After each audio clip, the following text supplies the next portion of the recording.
Hi, I'm Courtney. Welcome to Something Positive for Positive People, the podcast where I speak with individuals or groups or couples.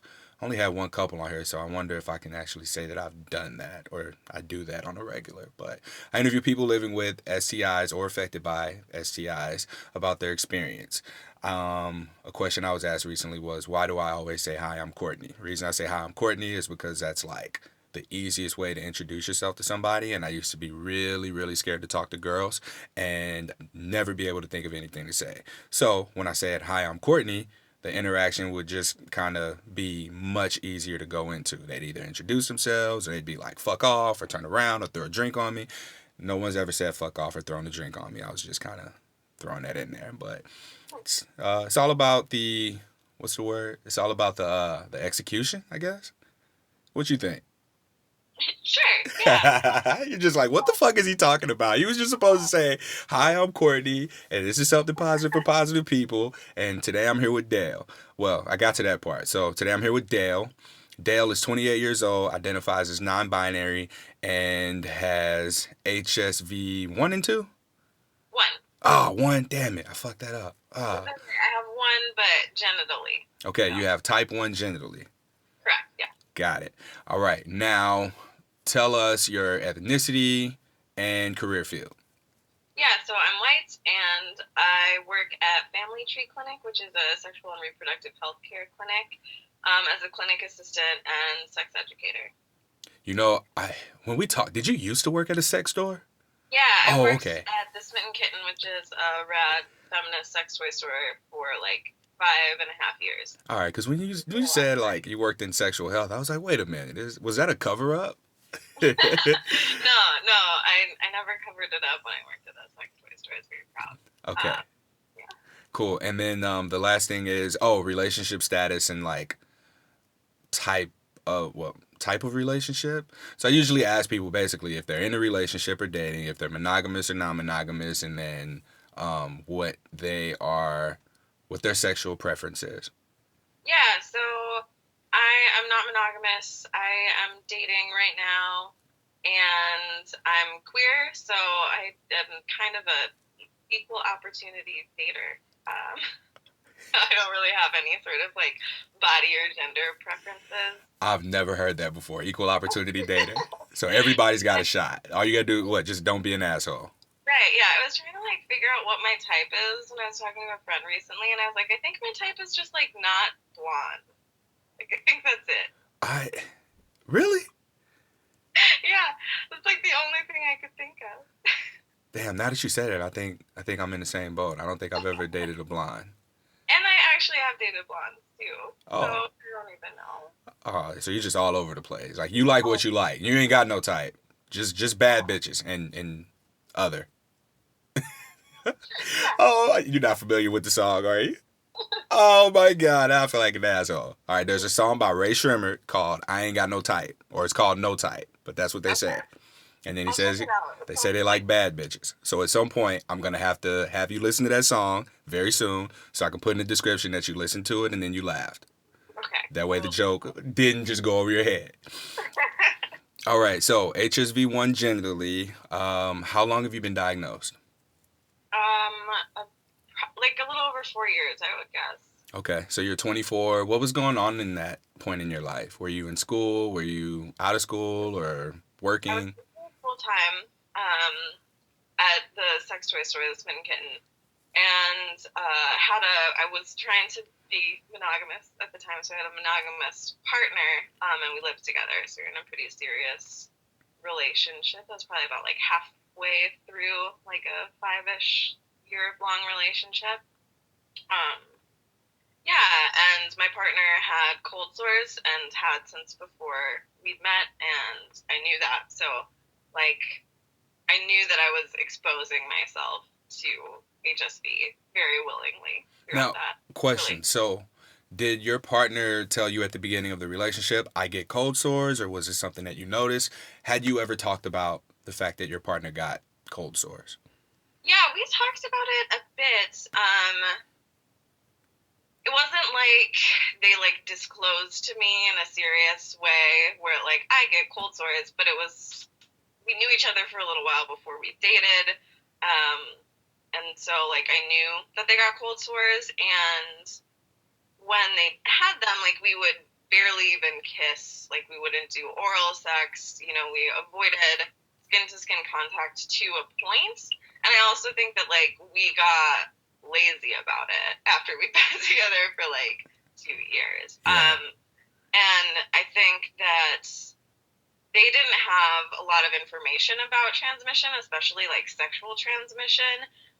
So I think they thought they were kind of doing everything that they could. And I didn't really, like, I don't know, I feel like I knew a lot about herpes being a sex educator, compared to, like, the education most folks get, but at the same time, I didn't really, like, internalize it very well and, like, think about it in, like, the realities of my own life. So I acknowledged that I was exposing myself to HSV, but I also I never really thought about, like, what'll happen if I get this? You're right. Like, what would happen? I kind of just thought, like, well, I probably already have HSV1, you know? And so, like, I don't get cold sores, so probably nothing will happen. So even though, like, it was a risk that I very willingly engaged in, when I did get diagnosed, I was surprised. And, Oh yeah. you know? It's Yeah. very interesting being on the other side of this because I dated 2 points that you made that I can relate to was one, I dated someone who did not have HSV, at least to her knowledge, she didn't, and she knew about mine before we had any sexual contact, and I explained it to her. I was like, this is what it means for me, this is what it means for you, these are the precautions that I take to minimize the risk of transmission, not eliminate. So we had our precautions that we would take. Like I would shower before. If I felt any tingling sensation or anything, we wouldn't do anything. We always would use condoms, and then I would just be like, hey, when we get done, how about you go shower and just like, get your groin genital area, and brush your teeth because I mean oral wasn't off limits. So we would do that, and we were doing this for a few months, and I noticed she had gotten pretty lazy about it. So I brought it to her attention. I was like, hey, I'm noticing that you're not taking the precautions that we discussed. Like, are you aware? Like, I don't feel right, doing what I'm doing, especially with the podcast. And then, like, if she were to come out later at some point and be like, oh, I have herpes, because this was a casual thing. Like, we talked about, this wasn't going to be something long term. We just liked spending time with each other. But when I brought it up to her, she mentioned to me, she was like, well, you said I can't get it. And I was like, no, Oh, that's not what I said. I said we are reducing or minimizing the risks of transmission, and like I would take more of my medication just in case for her sake because I usually don't take it unless I have something coming up. And if I do, like I'll just pop the pill and a day, 2 days, 3 days, whatever sensation there is goes away. And so that just goes to show like how we as the carriers like have to, even if someone says they're okay with it, like there has to be a reassurance that it's okay. Like we have to make sure and let them know repeatedly, like, you sure? You sure? And it got to a point where I asked her directly, I was like, are you okay with getting herpes? You have to yeah. tell me yes or no. And she couldn't answer it. I was like, okay, I have to assume that that's a no. So we should probably end this. And like, that had to be the end of it because she wasn't okay with it. And in her mind, it was like, well, I can't get it if, and there's no, I can't get it. Like, it's too unpredictable for us to, even with the necessary precautions, like, it's too much for something that's short term. It's not worth the risk. Yeah, it's so hard to know where another person's at when you're talking about risk because people really want, in my experience anyway, people really want you to like give them numbers and like percentages. Like, what is the risk if we do this? What is the risk if we do this? What if this like what if you have an outbreak? What if you don't? And like those numbers don't really exist. And even Yeah. if they did, it would still be like a guess. Yeah. And yeah, I think that's really smart to be like, are you okay with getting herpes or not? Because ultimately, like that is what it comes down Mm-hmm. to, and like you can be at a point where like your risk is probably under 1%, but it's never going to be zero. It's never going to Never. be 0%, and depending on somebody's like level of education and again like how much they've actually processed that knowledge and like internalized it, like you don't really know what a person thinks is happening. Yeah. That Yeah. yourself, it's complicated. Yeah. Very. And then the second part of what you were saying is like you were at a point where you were like, okay, well, I'm just gonna assume that I have it until you were diagnosed, and I dated someone else. We assumed that she had it as well, and then at some point when she didn't, it was like, oh, I dodged a bullet, and the relationship just began to kind of change. Oh yeah. So I mean, you got that to deal with as well, but I mean, from your perspective, I'm just curious, like, what was the thought process there? If you just assumed, okay, well, shit, I'm sure I have it. As time had gone on, you said you'd been together for 2 years, and then you were just like, oh well, fuck it, like I'll just be lazy I mean, it wasn't even that much of a conscious thought process. because you Like like the it person. just kind of evolved. It wasn't like I didn't feel like I was making decisions about it. And I think part of it was just like because my partner had cold sores, I assumed that like I probably had it, but I didn't get cold sores, so it was probably fine. And then I think part of the surprise too is getting an outbreak on my genitals. It's like I knew that was possible, but just didn't think the reality of it through. And then when it happened, I was like, oh, this is gonna change my sex life. Like this is Yeah. gonna change some things about my life. And I just, yeah, it wasn't something that I had spent time thinking about. So then Hmm. I had to, and I was like, yeah, probably should have thought about this sooner. But And now this was the monogamous relationship you were in, correct? All mm, right. So, out of curiosity, what ended that relationship? Was it the herpes or was it something no, else? mostly it was that. I mean, it ended for a lot of reasons. We just what we wanted out of our lives really changed, and I don't want to have kids, and the other person really did. So that was probably the biggest thing, you know.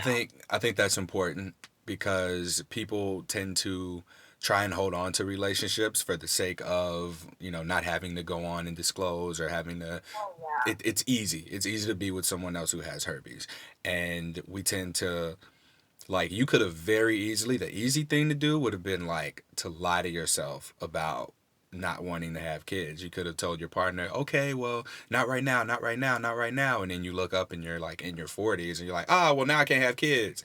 So you've been lying to them all this time, yeah, about what it is that you wanted in order to make them happy because it's convenient for your life. And that would have been a very selfish thing to do. While it's easy to just stay in a relationship and like lie to yourself about what it is that you want, but you also have to lie to your partner about what it is that you want, and that's not healthy. So yeah, it was definitely not. I very. mean, I Oh, think that for me, it was our relationship ended for more than just that reason. If it had been just that reason, it was different. But I definitely went through phases of those thought processes, like, hmm. and I like what is going to happen if we ever break up because like I don't know how to date A, and then B, I have to date with herpes, and like I can deal with some like mild relationship dissatisfaction to avoid those other issues that seem so daunting and terrible. Right. But really, like living them now, facing my fears, like it's way better to like be rejected by some uneducated person that you barely know because you have herpes and to be dating with herpes and actually have positive experiences and like have the relationships that you want and the sex that you want than to be in a unhappy relationship with somebody else who has herpes just because that feels safe. Like Right. those risks and rewards are way better than the monotony of like low key unhappy relationship. Yeah. Yeah. And there's two ways to look at it. When you do have herpes and you're with someone who has herpes, it's I can stay in this relationship. I mean, you begin to evaluate it. You begin to ask yourself, why am I with this person? And I think that, well, I can only make the assumption that that's what happened with you. Even with the herpes, you were like, am I happy in this relationship? Do we want the same things? Is this what I want? Are we going to be together long term? Or is this something that like, should we go our separate ways? And I almost view in just talking to people and having them share their experiences with me, just herpes being the thing that just makes you go, what? What am I doing? Yeah. Yeah, it definitely does. I think that when I started dating with herpes especially, it's like I was much more thoughtful about how I talked about sex, how I got consent, like what kind of sexual act. I was a lot more responsible for myself, Mm-hmm. honestly, in like a really positive way, I think. And I think it's also really like changed my own relationship with my body, and helps me have like better boundaries with partners around stuff too. I think it's hard to like, I mean, for me personally anyways, it's hard to like take care of myself first in a relationship, and having herpes has actually helped me do that better because I feel more empowered to just like, if somebody is not okay with it, just be like, okay, then this isn't happening, because that is like on a safety level what I feel comfortable with, but it ends up translating into other things. Like it ends up translating into like, how is this person treating me? How are they showing up for me? Like all of these other ways. So it's given me a way to like say no to people, and has informed other things, which Yeah. is actually really great. Yeah. So what you're saying is that it translates into life. Like now that you have herpes, you have to be more mindful of your body, take care of yourself, Yeah. and it's not a selfish thing. I think a lot of people look at taking care of yourself as a negative thing. You want to put other people first, like that's fine when you have other people that you need to put first. Like I obviously children need to be put first, but at the same time, you have to be at a level, you have to be able to take care of them. And the best way to take care of someone else is to make sure that you're taken care of first. And given the example with herpes, like because you're taking care of your body, because you're mindful of your body, you're better able to take care of someone else by putting yourself first. Oh yeah, totally. And I think that like, especially if you're talking about romantic relationships too, I think that a lot of people have that view of like, oh, you need to like really put that other person first and do all this caretaking, and that is only sustainable when you're taking care of yourself. So if you're doing it and you're not taking care of yourself, you're actually kind of dooming your relationship, because Mm-hmm. that is going to only work to a point, and Yeah. then it's going to stop working. Yeah. um, and that's a hard that's a hard lesson to learn. I feel like I've just learned that really in the last like 6 months, but it's super duper important. And unfortunately, when you have to do things to take care of yourself, you're more likely to do them for like Mm-hmm. your health reasons or whatever it is. So Yeah. those are ways that you learn that Yeah. lesson And faster. like in relationships, the thing about it that I'm learning is that it's not supposed to be about the other person. Like you're not supposed to put them first, put their needs above yours at the expense of your own. Like I almost feel like there's two people standing outside of like a cloud. Like there's a cloud above you and another person, and you're working on yourself and you're taking inventory on the things that you're able to bring to the cloud, and you put that in there so that, and it's like, it's a better for me to just draw this than it is for me to explain it. But just picture two stick figures, and there's like a circle above them in the middle, and there's like an arrow going into it and an arrow coming out of it. Both people are putting everything they have to offer into that cloud for the sake of getting it back out from that cloud, if that makes sense. So like you're getting back what you're putting in collectively. So where one partner may be, the fun, spontaneous one, the other one may be more of a planner, structure, detail person. Both people are bringing that into the cloud, and it's benefiting the bigger picture for both parties because of what each person individually is able to bring to the table. And in that cloud, you also have like the things that you want out of life. So like if you want kids, everything each person is doing and putting into that cloud is so that they're able to get kids, they're able to take their families on vacation, they're able to receive the kind of love and sex that they want, or whatever the kind of relationship it is. It's really all about the bigger picture. And the more people are able to realize that and be like, okay, we don't want the same things. Like I think that there's a negative association with that statement. When someone's able to come to you, let's say you're dating someone for a while, and you go, I don't think we want the same things. The other person takes that such offense to that if they're taking care of you or if they're putting you first, and then they just feel like you don't care about them, when logically what needs to happen is there just needs to be a bigger picture in mind that both parties want, because at any point people are replaceable, and the bigger picture itself is not, because if two people really want that thing or more, however many people want it, then they're gonna that's what's gonna be put first. Yeah. Yeah, I think that's really smart. And I like in this visual that, like, both people are still separately themselves and then they, like, work together. Because that's so important, I think. People start, like, identifying as their relationship instead of as an Yeah. individual who's in a relationship. And that's, like, a red flag. Such a red flag. So Yeah. enough about me, because I keep doing that thing where I talk a lot.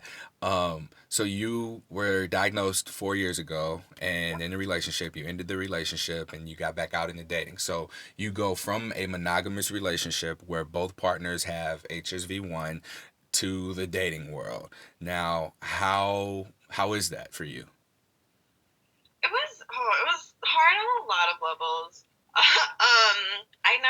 feel like I never really dated until then. Like, I was in school, and then I was in, I was like in high school and then college, and that was like all of the dating life that I had had, and that really makes socializing different. And then when you're like an adult out in the world working and whatever, socializing is not as easy. And so, and I don't drink alcohol. And so, like, that also makes dating feel weird because I am very conscious about consent and things like that. So I never, like, would go home with somebody who was drunk and I'm sober. Like, that would never happen because it makes me feel really uncomfortable.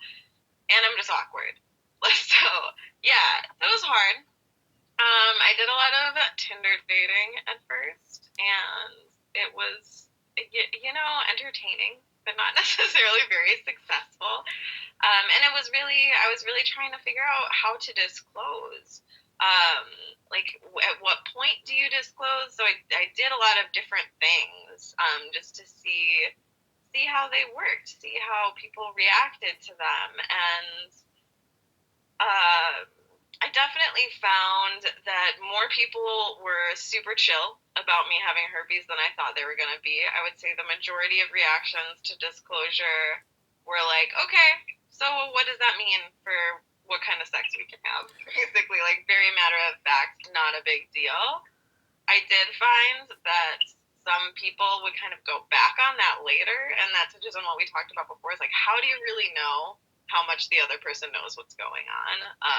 Like, I had one person text me months later blaming me for their primary partner's new cold sore outbreak, and I was like, no, that's not how this works. And there's so many things going on in this conversation. But I also had some, like, pretty terrible reactions to it, and then had some people who were pretty chill about it. And I kind of thought at first that this was just a thing for me because I was a sex educator, and then as I've been talking with more people who have herpes, I realize this is just a thing. But there's also a lot of the reaction of like, oh, okay, so now tell me everything about herpes, and that's when people start being like, so what are the risks? What are the percentages? Like, we're Is in it? bed, Is we're about it? to make out, but Oh, give me a lesson on herpes right now because that seems like the appropriate thing to ask for, which I think is really frustrating. Um, so there was a lot of that. There was a lot of, like, me all of a sudden becoming a sex educator, and for me, because that's so much work and not, like, fun. Not that that's not fun for me, but it takes the, like, sexy romantic elements out of it for me because I go into work mode. I had a lot of things where it was like a date that was going well, and then I disclosed, and they didn't have a negative reaction, but then I no longer wanted to have sex with them yeah. It's like because that conversation is a complete turn off. Like you go into it, like you said, you tell people up front and they're cool with it, and then it's like I almost want to compare it to being a bull seeing red. Like you see red, and then you attack that red, and it's like basically you get your nut off. You get your nut off, and now you're level headed, and you're just like, oh shit, you got herpes? And then that's when you want to ask questions and like learn about it and be like, oh, okay, well, while I'm level headed, do I want to do this again? Yes or no? And then that's when the decision is really made. The decision is made more so when the other person has a clear head. And it's very responsible for you not to go home with anyone who can't give consent. Like if they've been drinking, like you just avoid that completely. But it's, I mean, it's the same thing. Like, we could be sex intoxicated or sex Oh, deprived yeah, intoxicated. totally. Yeah.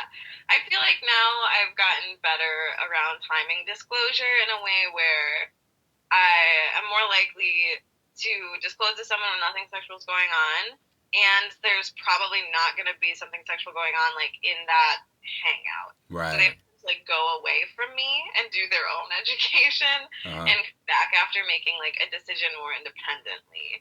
Because I also like, as much as this is kind of unavoidable in being a human, like I'd rather not have to have that person make the decision if they want to have sex with me and expose themselves to herpes in front of me. Like that's a self-protection thing that I've Oh. learned, and I think it's better for their decision making for them to be honest with themselves. Hmm. So what you're saying is you educate them, you inform them. Okay, I have herpes, and then you give them time to soak that in and allow them to do whatever research necessary. Like maybe you'll provide them with resources or something, and then they are responsible for, in your time apart, deciding what that means for them. So you give them time to understand what this means, assuming that they'll take the initiative and do that. Ideally, yeah, and like I say, this happens like every single time, and also because I, in my previous job, taught classes around like STI destigmatization, and I like do this Instagram, and I'm just very open as a person. There's a lot of people who have known that I've had herpes for like months before we ever went on a date or something like that. So like Right. in those situations, I feel very comfortable. Um, and then we'll like answer questions about like specifics that maybe wouldn't come up in a class, but like there's certain classes that I used to teach where I would start by disclosing that I have herpes to the group because I it's feel like, helpful in teaching people how yeah, to because destigmatize STIs for themselves. mhm, So, not I don't want to say not enough of us because I don't know this for a fact, but I do think that we can benefit from having more sex educators who are living with STIs, STDs, because we know firsthand. I think that the stigma, and I say there's a lot of people who listen regularly are going to get tired of hearing me say this because the stigma really comes from people who don't have it. Like you have an idea of the kind of person who has herpes or HIV or who gets chlamydia, gonorrhea. You have that imprinted in your mind based on judgments from a time where you weren't positive, you had no experience, and you got the information from people who were making jokes or sex educators who were just like, this is what it is, based on that stigma. Once you get to the other side of this and you actually have an STI, you do your own education, like you inform yourself, you talk to different people who are doing different things, and you figure out that, oh, 95% of that shit isn't really true. Like that's not how this works at all. I right. mean, there's some facts in there, like obviously, how all I got from the facts is that it's unpredictable. Like Yeah, you can spread it, you could not spread it, but all you really can do is just take care of yourself, and then that's the best way to take care of other people. mm-hmm. Yeah, I would agree with that, and I think it's really I do I like to read like research from medical journals and stuff about herpes and herpes stigma and some more like sociological research. And there's studies that actually show that part of it too, I think, is just a fundamental misunderstanding that's kind of based in stigma, but it's more like diffuse than that. That people don't really fundamentally don't understand their own sexual risks. Mm-hmm. So they will admit to behaviors that have certain like levels of sexual risk to exposure to certain STIs, but then when asked like, do you participate in risky sex or sex that risks exposure to this kind of STI, they don't think they do. So there's this like, this like moral baggage that goes along with sex and sexuality where people think like if they do sex right, they won't get STIs. And if they do sex like whatever their wrong version is, they could. People don't think they're doing sex wrong, so they don't think they're going to get STIs. And it's like, I think part of that is stigma and like yeah, morality baggage culturally, and part of that is that we just do a bad job of sex education. Like we for like youth and stuff, you know. So the earlier you learn that like STIs are kind of an unavoidable part of being a sexual person, that like the better, because that is the truth. It's like a normal thing about interacting with humans, and when you bring your genitals into that interaction, then there's like a different set of STI risks, and like that's just normal. Now But we're taught we're that it's like a bad thing, and it's just not. It's just part of it. Yeah, I mean, we're not gonna neglect the one, two people who have arranged marriages, no interaction with human beings, and meet their person and have sex with them for the rest of their lives. Like, I mean, one of you could have herpes and give it to the other person just from being born with it or whatever, but we're not completely neglecting that. It's we're not neglecting the fact that there are cases where it's unavoidable, but in the world we live in now where your next potential sex partner is literally at your thumb, like your fingertips. Like you can literally point and swipe to the next person you're going to have sex with. And enough of us are exposed to that realm of dating to where, yes, STIs are at a point where they're unavoidable. So the only thing we can do is really educate ourselves, inform ourselves, educate our youth, and become active in the sex education community and become like advocates for better sex education. Hmm. Yeah, I totally agree. Yeah, and definitely like some people aren't sexual. That's fine. And some people will have like one partner. I think that a lot of people though think that like if they're monogamous and have a few partners, they are fine. They're safe. They're never going to be exposed to any sexual risk. And those are people I want to reach, because often they have like fundamental misunderstandings about how STIs are transmitted. And it's not necessarily like their fault, or, like a stigma that they're trying to actively perpetuate. It's just based on wrong assumptions Mm-hmm. that they've been taught. So, and like often folks I think who think that are really super devastated if they do get an STI diagnosis. And that's, I Yeah. mean, I like that's part of why I want to destigmatize herpes and in general STIs, is because like that like devastation response is avoidable. Like that doesn't have to, you don't have to go there. You don't have to go to those dark places Right. if you're prepared. And Yes. people aren't prepared. No, we're not. And enough people, I mean, we know by now that everyone who gets their diagnosis initially, not everyone, most people who get their diagnosis initially tend to go into this, oh my God, my life is over thought process, or Yeah. I'm never going to have sex again, or I'm never going to be with anybody. Like when I was diagnosed, I thought I was going to just either have sex with whoever gave it to me because I was looking for that person. Like, all right, well, we stuck together now, or I was going to be masturbating the rest of my life. Like that's what I thought initially. And then, time passes and you have it, and then you begin to talk to people, you begin to meet people, and you come to realize that it's not as rare as you think. You're not the only person who has herpes. Yeah. And And like, I think because a lot of people don't get tested for it until they have some sort of outbreak, too, that adds to the scariness. I know that definitely was a thing for me, was that you don't have any context of like how frequent are my outbreaks going to be, how painful are they going to be. Usually the first outbreak is physically the most painful. So you're like, well, fuck, if this happens to me regularly for the rest of my life, like how am I going to do life? you know? yeah, And then you realize like, oh, this is manageable. There's things I can do to prevent outbreaks. And for most folks, they don't get a lot of recurrent outbreaks. yeah, Or if they do, they become less painful or less severe. So it is very manageable, and part of it is just like getting used to living with it and realizing that for a lot of, not all folks, but most folks, it's just not a big deal when it comes to like your day to day. right, right. This seems like a good place for us to wrap up. I want to talk about your Instagram and what you're doing, how people can find you. Like you just created this Instagram page. Oh wait, how do you spell it for us? Like it's written Well, okay, weird. so Is it I yeah, have it's kind herpes? of a compliment. It's at _I_have_herpes_. before. Okay. But if you just search the hashtag I have herpes, you'll find it, and that's probably easier. Okay. Okay. Yeah. So, So what can people expect to follow you? Like, what content are they able to expect from following your Instagram _I_have_herpes_? just like messages destigmatizing herpes and educating folks about herpes.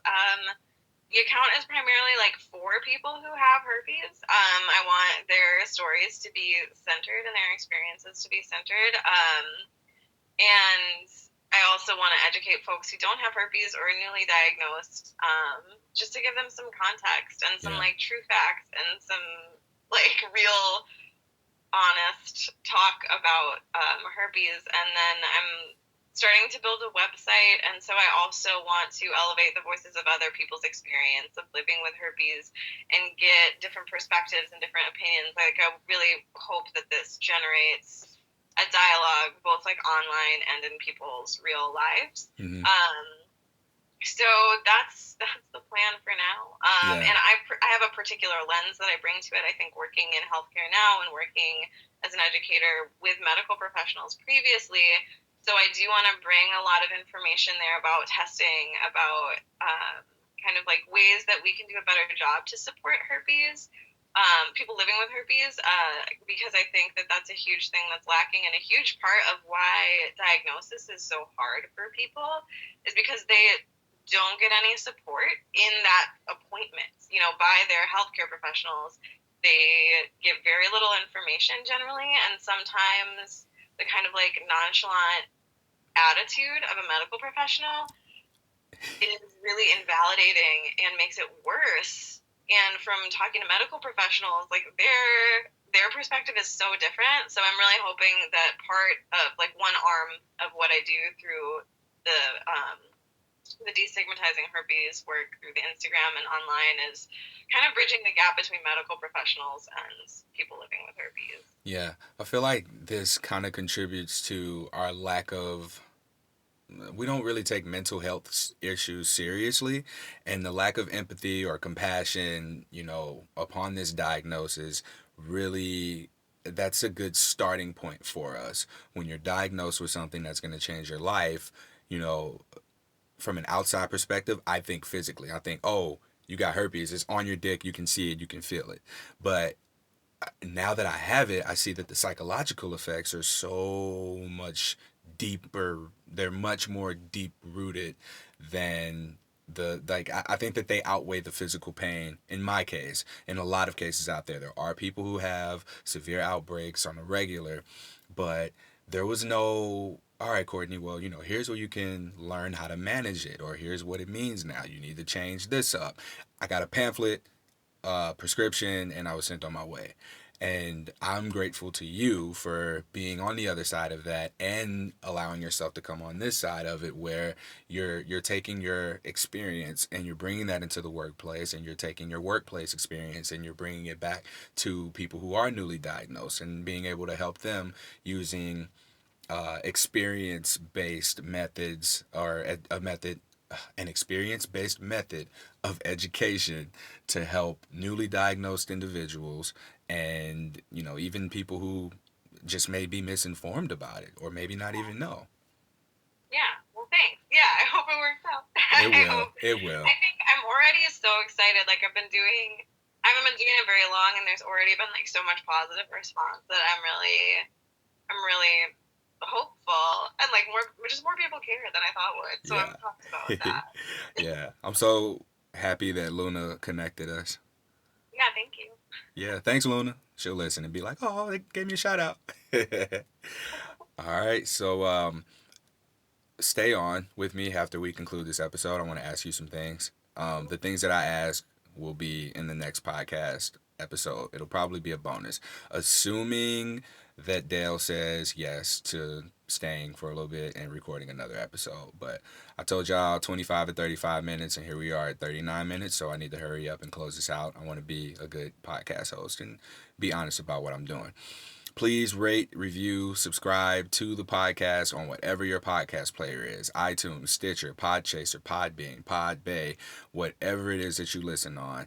Those reviews are helping more people get connected to the resources that they need in order to help guide them through their diagnosis. I can be found on Instagram, Twitter, Tumblr, and Reddit at HOnMyChest. That concludes this episode of Something Positive for Positive People with Dale. Dale, say bye to the people. Bye. Thank you so much for listening, and thank you for having me. This was great.